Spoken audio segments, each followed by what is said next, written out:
What was the creepiest, scariest thing that ever happened while you were alone? I spoke to the ghost of my great grandmother on the telephone. I didn't recognize her voice because she had died over 60 years before I was born. But a very elderly sounding lady called and calmly told me to tell Essie it is time to come home now. I kept telling her she had the wrong number, but she was adamant that I pass along the message. 2 hours later my grandmother's assisted living home called and told us that my grandmother, Esther, had passed away in her sleep. Her mother had died when she was 16. And Essie was my grandmother's childhood nickname. This was 25 years ago, and thinking about it still makes the hair on my neck stand on end. This didn't happen to me, but my sister. She was home alone, and I was out at the mall with a friend. I called her to ask what t-shirt she wanted from the store I was at, and she told me she was scared that there was ghost in the house. I asked what happened. She had put a hot pocket in the microwave and gone into her room to change. While she was changing, she heard the microwave go off signaling that her hot pocket was done. We have a small house. The kitchen and living room are open and connected and her room opens to the living room. She comes out of her room to grab the hot pocket, but instead of it being in the microwave, it was out on the living room coffee table, all warmed up. If that happened to me while I was alone, I would have been out of there so fast. I was camping with friends. It was early in the season and we were the only ones in that section of the park. One morning I stayed in my sleeping bag in the tent while everyone else went to the facilities, which were a bit of a walk away. I dozed off again. I was awoken by someone grabbing my foot through the tent. I was groggy and assumed it was a friend playing a joke and kicked and said duck off. My foot was grabbed again and pulled, and I kicked again pretty hard, not afraid to kick my friend who was now pissing me off. He stopped and I dozed off again. I woke up again probably less than half an hour later and heard my friends in the distance returning. When they got back I asked them who was the one trying to wake me up. They had no idea what I was talking about. Honestly, I told them about something grabbing my foot through the tent, and they thought I was trying to tell a story to scare them. I still have no idea what it was. It wasn't even dark out at the time. My cousin and I went to Dallas together, but he had to stay an extra day for work, so I came back to his house on my own. He lives on top of a hill in a big ol' house, and it was a bit creepy. I was just lounging around when I hear what sounded like some heavy footsteps running a few steps and suddenly stopping. Holy crap. I have a major freak out. Went to check the doors to make sure they were locked. Front door locked, side door locked, back door, oh my god, not only unlocked but slightly open. I decided to go through the house and found nothing. Close to yes, under beds, everywhere. I don't see anything out of the ordinary. Footsteps continued every once in a while. I was pretty sure I was going to die that night. Spoiler alert, I didn't. When I was around 11 or so, my siblings and I were all playing hide and seek in my house. Now I know under the bed is the first place you always look, but for whatever reason I decided to hide under my little sister's bed in her dark room. So I get down on the floor and squeeze under and wait for the seeker to come looking for me, and as I'm laying there waiting I hear a little girl giggle next to me. I could clearly see I was the only one under the bed, and I was the only one in the room, and I shot out from under the bed and told everyone what happened, and that was the end of the game.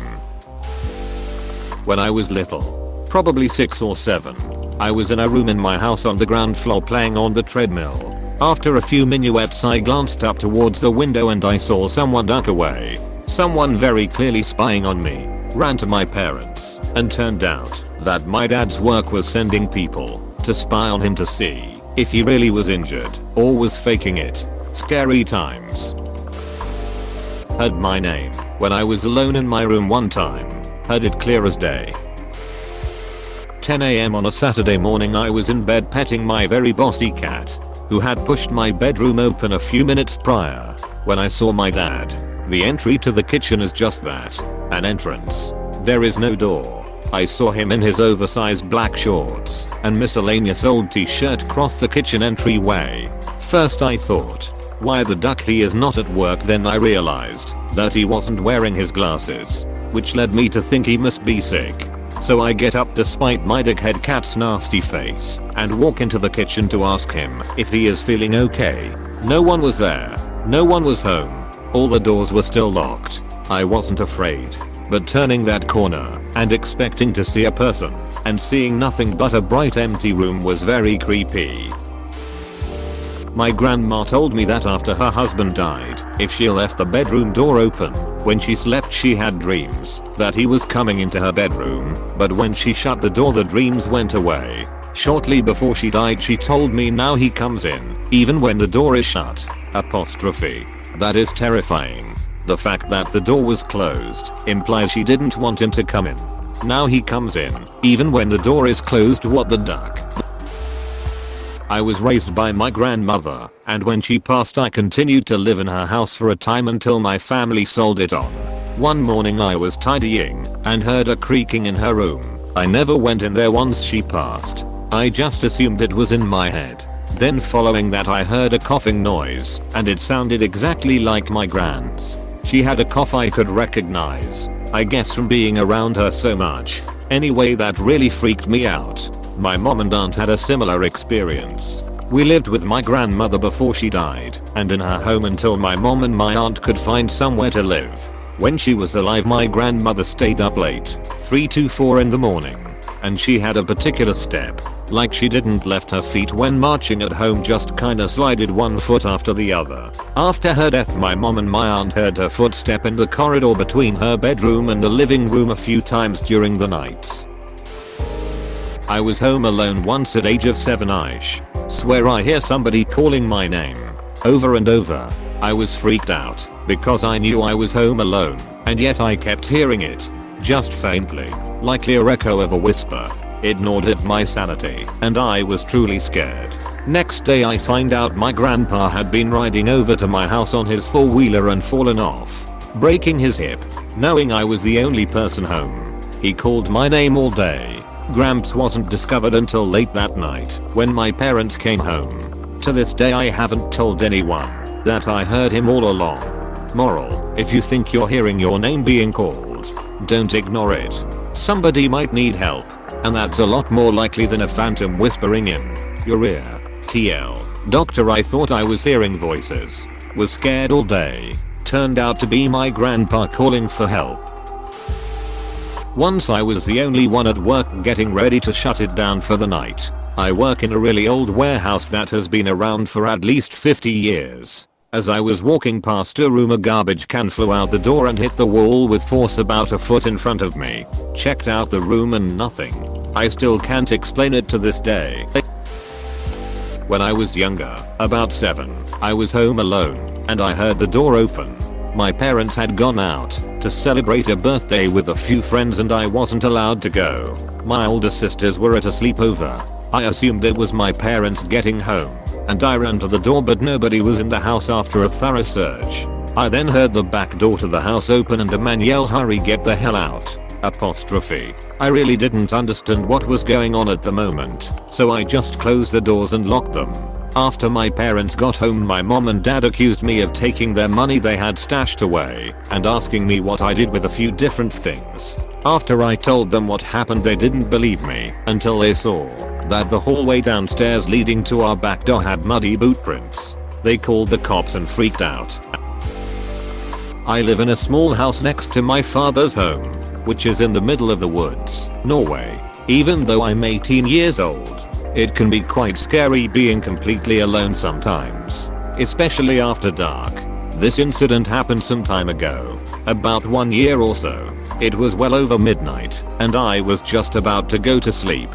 Eyelids closed. I had been lying in bed for a while. Unfortunately there was no sleep to come, because I suddenly heard an ominous scream outside. It was extremely loud, and almost sounded like it was directly over my house. It was indescribably scary. The scream was something straight out of a horror movie, like a blend between an animal and a human in pain. The freakiest part was that I could hear the sound moving through the air above me, from one point to another. Believe me, it was fast as lightning, and gone before I knew it. The suddenness scared me shitless. It was so unexpected. I stayed up all night with the lights on.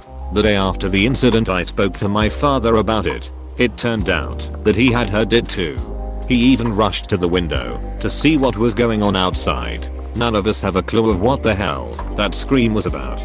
But there was some kind of relief knowing that I wasn't the only one experiencing it. We even joked about it being a witch flying through the air. But all jokes and speculations aside, I hope I never hear something like that ever again.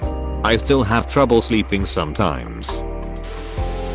I live in the suburbs of Detroit, and my last house I was home alone with my 2 kids and 2 dogs. Had someone ring my doorbell at midnight then play with the door handle. My 1 dog was in the window. We had a bay window, barking and growling and lunging at the window. I called the police, but the person took off. A couple weeks before that we had someone firing off a gun in the neighborhood.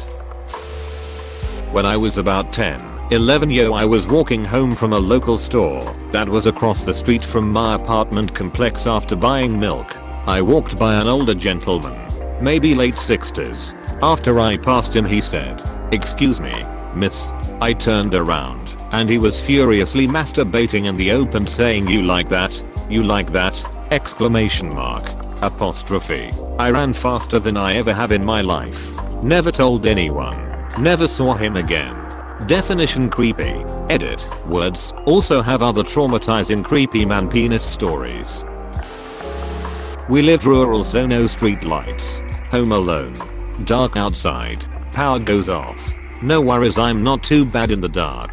However, as soon as the lights went out the electric toothbrush starts going full noise. It was on charge. Don't know why it happened, but it took me a while to realize what it was. I was sure I was going to be chopped into little pieces. No real danger. Don't know if this thread still upvotes / gets read or whatever, but I'll post my story. I was 18 at the time and I recently got a new job working in an old Freemason bar. It was like my 20th shift and my manager had to leave early and he left me with the keys to lock up. I locked all the doors and went around turning off all the lights upstairs and went back to the bar to cash up. While I'm cashing up I hear a massive crash in the kitchen. So I go and investigate and nothing seemed out of order. I went back to the bar to see 2 gentlemen sitting at the bar. I was a little taken aback to see them, but I thought nothing of it and poured them both a drink. I then bent down to clean the glasses out of the glass cleaning machine. And when I come back up the gentlemen had disappeared, but their beers remained untouched in their glasses. I think not much of it and just assume they left. The 2 things that really got to me were when I went to leave the front door was locked from where I locked it earlier in the night, as well as all the other doors. And when I told my manager he explained how the last person who worked on the bar claimed they were pushed down the stairs while they were alone. So in his words, the spurts here must like you.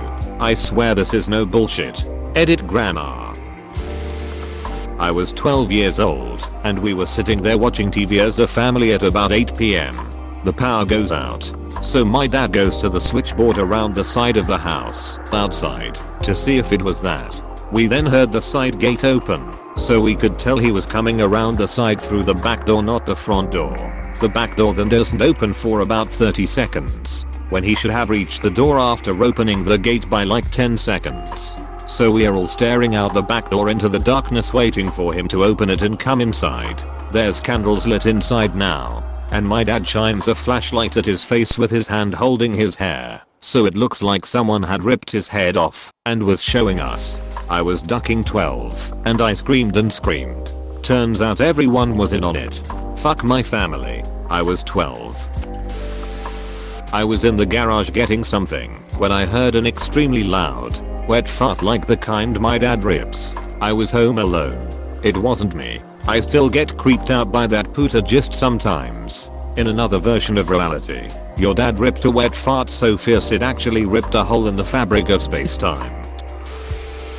I'm with my aunt, brother and nephew, let's call him Jack, getting ready for dinner. At the table the way we are sitting, my back and my aunt's are to the hallway. My nephew and brother are facing it. As we are sharing out food, Jack asks, "Isn't he eating too?" Who? Jack. That man right there. And Jack points towards the entrance of the hallway. We were silent for a bit with me repeatedly saying nope in my head until we carried on with dinner as normal. Many years ago, When I was a college student, I was studying in the campus library on a chilly winter evening. I decided it was time to pack up and head out. I popped into the men's room first and there I found a woman. She had her back to the door and she was crying. I asked if she was okay, if she needed help. She turned and looked as if I was crazy. Then she was gone. She didn't go past me. There were no other exits. No spooky noises. Just there one breath and gone the next. I hauled ass out of there. Lucky I didn't piss myself right then and there. The campus has plenty of ghost stories. I've yet to hear one like that from anyone else. Please click subscribe if you enjoyed this video.